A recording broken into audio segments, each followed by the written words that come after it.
So today we learn about the choice of corporate name. So with choice of corporate name, we're going to be learning about how a company goes about choosing the name to use for its organization.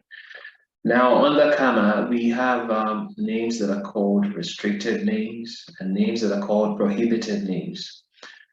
The prohibited names under CAMA are those names that cannot be used by companies to register their organizations, while restricted names are names that can only be used with the consent of the CAC.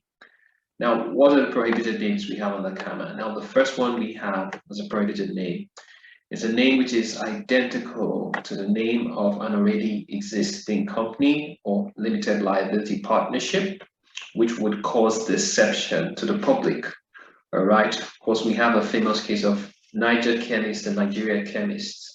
So when you have a name that's very similar to that of an already existing company, which could cause deception, then you're prohibited from using that name.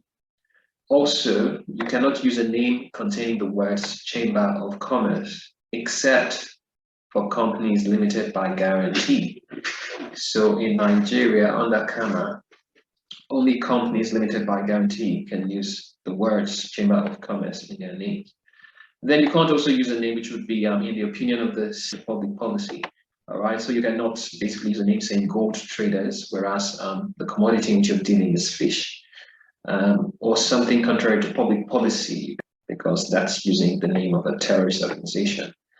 The trademark or business name which has been registered in Nigeria, the name Coca-Cola for your organization, because that's a registered trademark. All right, so you can't use a name that violates a registered trademark or business name in Nigeria, except with the consent of the owner. And then you also cannot use a name which, in CS's opinion, would mislead the public as to the nationality or the race or religion of the owners of the business. All right. And then you also cannot use any name which would seem to suggest that you have some sort of partnership or association with a foreign government or institution or a brand.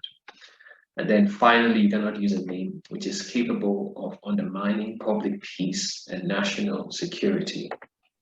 Now, for the restricted names, we have 4 different categories of restricted names. First, you can't use a name containing the words federal, national, regional, state, government, anything at all that seems to suggest you have some sort of patronage, that you're in some sort of relationship with the government.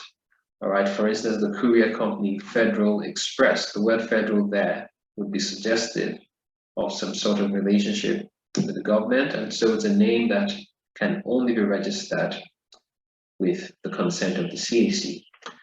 And then you can't use any name which contains the words municipal or chartered or seems to suggest you have some sort of affiliation with a local authority. All right, so to use the name municipal or chartered, you need consent from the CAC. And then you can't use a name containing the words cooperative or building society. All right, in order to use a name containing the words cooperative or building society, you would need consent from CAC. And then finally, you can't use any name containing the words group or holding, except with consent of the CAC. So those are the restricted names we have under CAMA, and of course the prohibited names which we talked about first.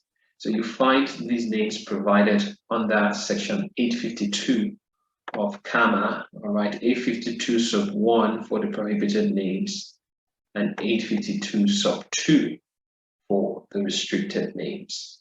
So I hope you've enjoyed learning that, and I'll see you in some other lesson. Bye for now.